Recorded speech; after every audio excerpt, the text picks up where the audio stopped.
O Senhor esteja convosco. Proclamação do Evangelho de Jesus Cristo segundo João.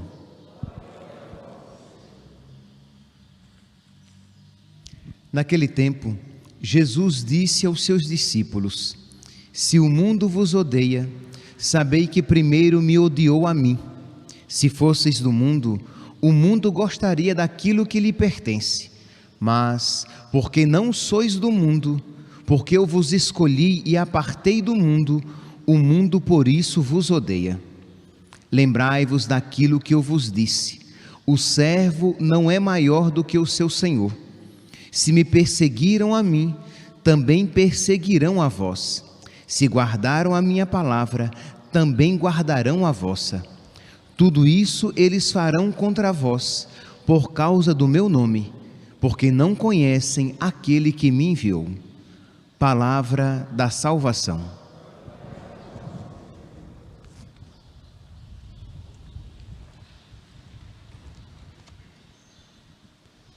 Caríssimos irmãos e irmãs, o Evangelho de hoje nos faz essa afirmação tão forte e tão clara: se o mundo vos odeia, sabei que primeiro me odiou a mim. Nós estamos aqui no capítulo 15 de São João, em que Jesus ontem nos dava o mandamento do amor. Amai-vos uns aos outros, como eu vos amei. Este é o meu mandamento: amai-vos uns aos outros, assim como eu vos amei. E alguns versículos depois, no mesmo capítulo, Jesus faz essa afirmação tão forte: o mundo vos odeia, e o mundo vos odeia porque me odiou a mim. Meus irmãos, nós não podemos nos esquecer dessa realidade clara, isto é, devemos tirar do nosso coração toda a tentação de ser louvado pelo mundo. Entenda, eu não estou aqui dizendo que você vai procurar antipatia com as pessoas e que você vai promover inimizade, não é isso. Mas o que Jesus está dizendo é que se nós formos verdadeiramente discípulos dele, o mundo nos odiará. Mundo aqui, São João, ele aplica não em relação ao mundo criado, à criação, mas à realidade mundana que não aceitará o Cristo. Jesus diz: eu vos envio como ovelhas em meio de lobos. Então não achemos estranho quando a perseguição, quando a crítica, quando a discórdia promovida, a mentira acontecer com relação a você por causa de Cristo. Alegrai-vos e exultai, porque grande será a vossa recompensa. É uma bem-aventurança: bem-aventurados sereis quando vos perseguirem, caluniarem e maltratarem por causa de mim e do meu Evangelho. Alegrai-vos, porque grande será a vossa recompensa. Então, meus santos, se você olha para a sua vida e você diz assim: mas todos me elogiam, todos me aplaudem, todos me querem bem, há algo estranho aí, porque Jesus diz que um dos distintivos do discípulo dele era que ele seria perseguido da mesma maneira que Jesus o foi. Meus irmãos, uma realidade, um outro ponto que nós devemos levar em consideração é que o católico, ele não quer apenas viver a sua fé. O católico, ele quer também que outros vivam a sua fé. O católico, ele não quer apenas sobreviver como católico. O católico, ele quer transformar outras pessoas em católicas. Ora, se o católico tem a caridade de Cristo no coração, e se o católico sabe que a Igreja Católica é a Igreja de Cristo, nós queremos o melhor para os nossos irmãos. Nós não nos damos por satisfeitos de apenas nós vivermos a fé. Percebe que o mundo pode chamar isso de proselitismo, de nós querermos converter as pessoas simplesmente movido por interesses nossos, por interesses humanos, quando nós sabemos que é caridade. Se eu tenho certeza que esta igreja é a única igreja de Cristo em que eu posso receber a Eucaristia, que não é um símbolo de Jesus, mas que é o corpo de Cristo, corpo, sangue, alma e divindade. Eu recebo Deus quando eu comungo. Se eu sei que quando infelizmente somos tocados pelo pecado, quando nos aproximamos do pecado, se eu sei que uma vez arrependidos, nós podemos obter o perdão de Deus, que nos alcança a salvação no sacramento da confissão, como é que eu não vou querer que o maior número de pessoas se torne católicos? Pessoas católicas que entrem na Igreja de Cristo.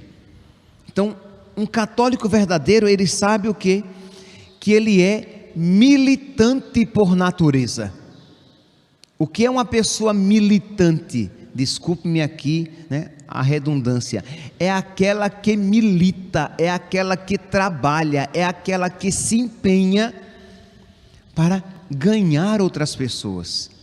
Existe uma igreja só, mas 3 aspectos desta mesma igreja: a igreja triunfante, a igreja que está no céu, os santos que já estão salvos, Nossa Senhora, cuja memória hoje celebramos, sábado. Então os santos, Nossa Senhora, os anjos, são a igreja triunfante. Existe a igreja padecente. A igreja padecente são as almas que estão padecendo, sendo purificadas no purgatório, e é por isso que em cada missa nós rezamos pelas almas do purgatório, mesmo que e é importante que nós coloquemos uma intenção ativa, atual, mas em todas as missas nós rezamos pelas almas do purgatório. Então a igreja triunfante, a do céu; a igreja padecente, a do purgatório; e a igreja militante é a da terra. É essa aqui em que nós estamos trabalhando para o crescimento da nossa fé. Então é uma realidade totalmente contrária à fé católica, o chamado indiferentismo religioso, por exemplo, o relativismo moral. O indiferentismo religioso é aquele que vai dizer assim: o que importa é que nós tenhamos uma religião, que nós creiamos em alguma coisa, independentemente de quem seja, independentemente de que congregação religiosa, a que congregação religiosa participemos. Este indiferentismo religioso, ele não é católico. O católico nunca nisso creu, nunca nisso acreditou. Então vocês compreendem que, como o diabo ele fomenta a divisão, esta realidade que em nós é movida pela caridade, para aqueles que estão fora, pode ser interpretada como imposição, como proselitismo. Mas não, nós queremos que as pessoas abandonem as falsas religiões. E padre, quais são as falsas religiões?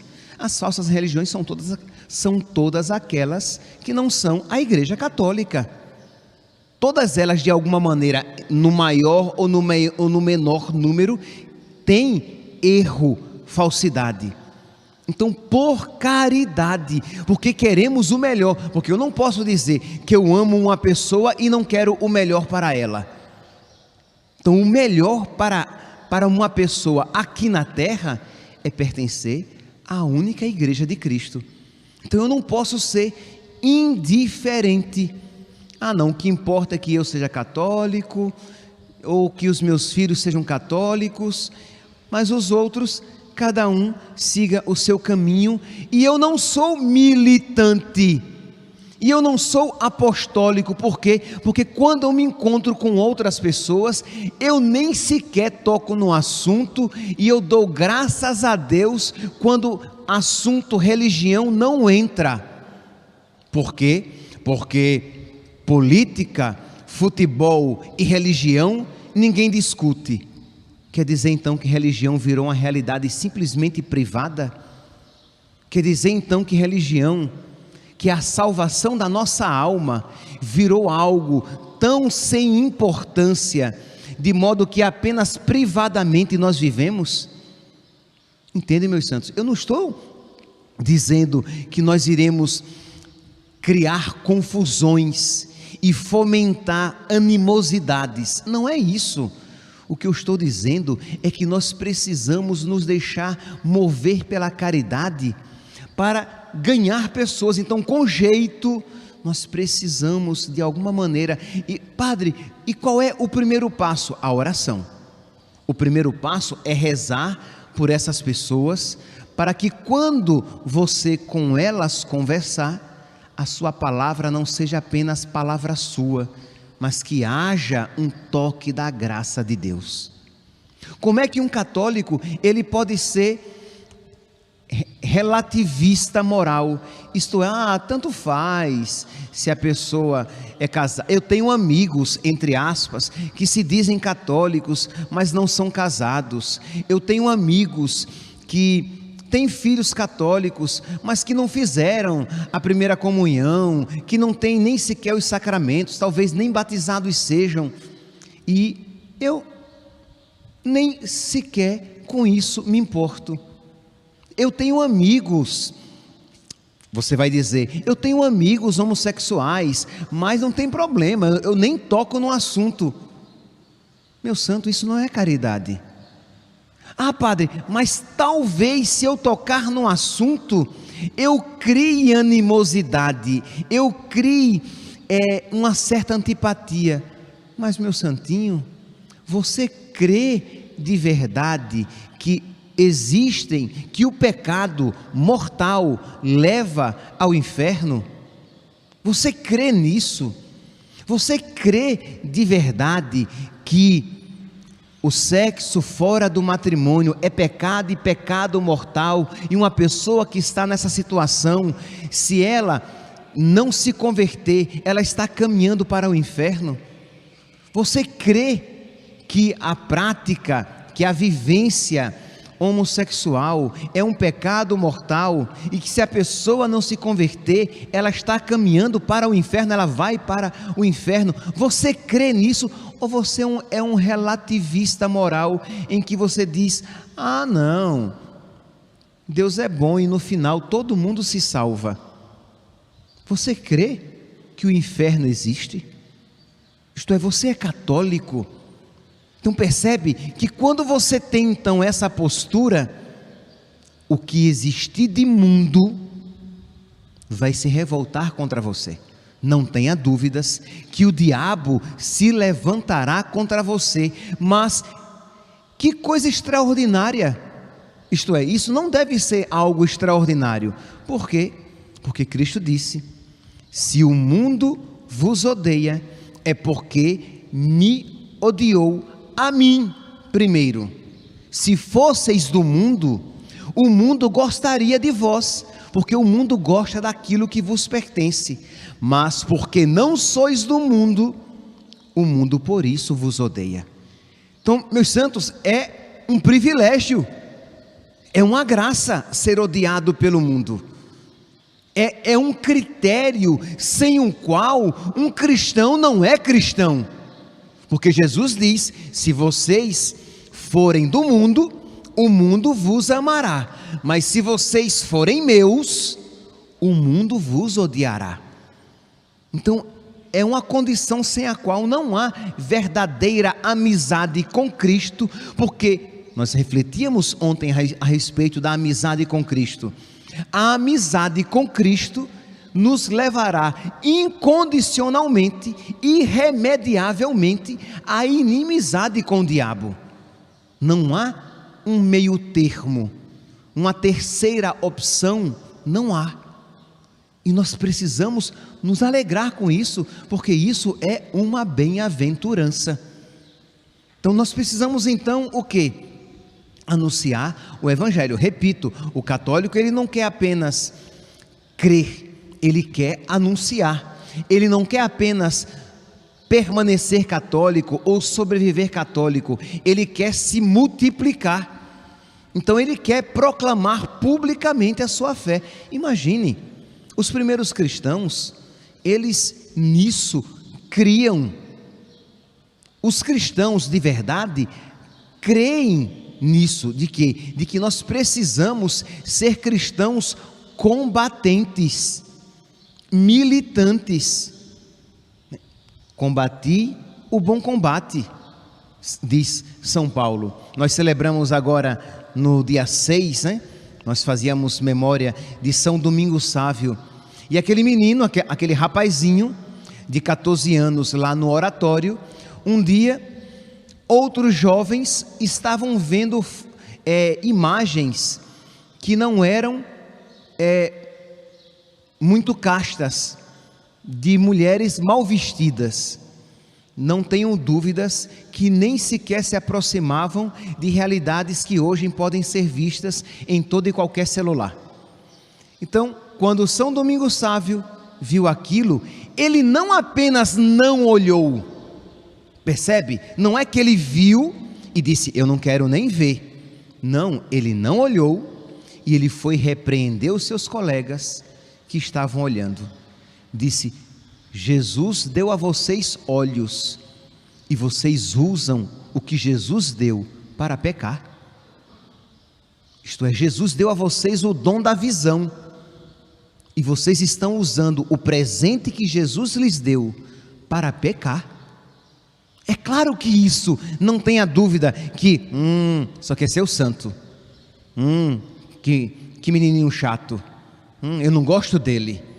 Entendeu? É claro que isso existiu, mas se nós não estivermos, ela é carola, ela vive pendurada na barra da batina do padre. Ela é barata de igreja. E outros termos que vão usar, termos depreciativos, por quê? Porque você vai defender, vai propagar, vai ensinar a sua fé. Mas padre, como eu vou fazer isso? Então você vai rezar e pedir a Deus sabedoria. Não é que você vai sair, muitas vezes, de qualquer jeito, falando todas as coisas. Mas você vai ter sabedoria para ir, pouco a pouco, ampliando e aprofundando o seu apostolado, a sua militância, o seu combate, a sua propagação da fé. Ide por todo o mundo e pregai o Evangelho a toda criatura. É um mandato dado a todos, não apenas aos padres, aos bispos, às freiras, aos religiosos. Então, meus irmãos, nós precisamos ter mais presente em nós esse caráter apostólico, mesmo sabendo que isso atrairá para nós antipatia. Me vem aqui à mente, por exemplo, agora, veio à mente outro, mas vou falar desse primeiro. São José Luís Sanches, quando estava lá preso por causa de Cristo, estava lá na igreja, não queriam matar aquele menino, e ele viu que na igreja tinham feito uma rinha de galo. Rinha é quando você coloca galos para brigar. Então, no santuário, no presbitério da igreja, tinha lá um cercado com galos que eram postos para abrigar. Ora, São José Luís estava preso. Ele sabia que queriam soltá-lo, porque afinal de contas ele era uma criança. Ele poderia ficar quietinho e deixar a situação esfriar, para que, quem sabe, eu serei solto. Ele não sabia ainda que queriam que ele blasfemasse contra Cristo. Então, quem sabe, eu vou ficar aqui na minha quietinho e a situação melhora e vão me soltar. Ora, mas ele estava preso e ele fez algo ainda para piorar a sua situação, mas que ele não poderia não fazer. Isto é, como é que estão fazendo do santuário do meu Senhor uma rinha de galos? Ele matou os galos todos.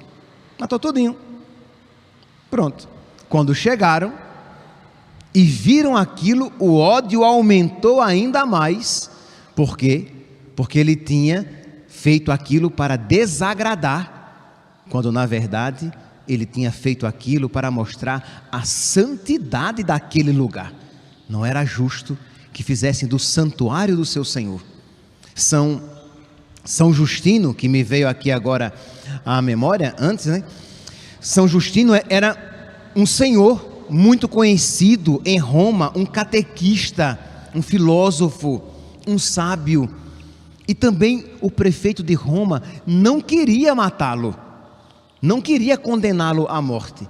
E disse: vai, sacrifica aos deuses, pega apenas 3 grãozinhos de incenso, joga lá e acabou-se. E São Justino diz: você acha que eu vou deixar o caminho santo pela impiedade? Percebe que ele poderia só dizer: não vou. Ou pior ainda, se ele cometesse esse pecado e fizesse. Mas não só ele disse: não vou. Ele, por caridade, disse: isso que você quer que eu faça é impiedade, isso é mal.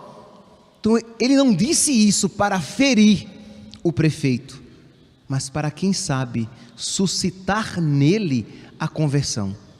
Então, quando a gente vê alguém num caminho errado, se afastando de Deus, se afastando da graça, não me vem aqui à mente, a minha mente está sendo Padre Pio. Eu tenho que ver ainda se foi ele. O fato é esse: se foi Padre Pio, se foi Dom Bosco, eu tenho quase certeza. Se fosse uma pergunta de marcar X, eu marcaria Padre Pio. De uma mulher que vem com uma filha que tinha acabado de chegar da França, Padre Pio, e apresentou: padre, olha a minha filha como é bonita. E ele, por caridade, foi politicamente incorreto. Disse: é verdade, pena que está vestida como uma prostituta. Percebe, meus santos? A caridade levou a dizer algo para o bem da alma daquela pessoa. É claro que no primeiro momento aquilo gerou uma antipatia, mas o mundo nos odiará pelo simples fato de sermos cristãos. Meus irmãos, peçamos neste dia em que nós fazemos memória de Nossa Senhora, em que nós nos preparamos para celebrar Nossa Senhora de Fátima, peçamos a Nossa Senhora que ela interceda por nós, para que nós, com toda a sabedoria, mas também com toda a coragem, não apenas sejamos católicos, mas propaguemos e defendamos a fé católica. Louvado seja nosso Senhor Jesus Cristo, para sempre seja louvado.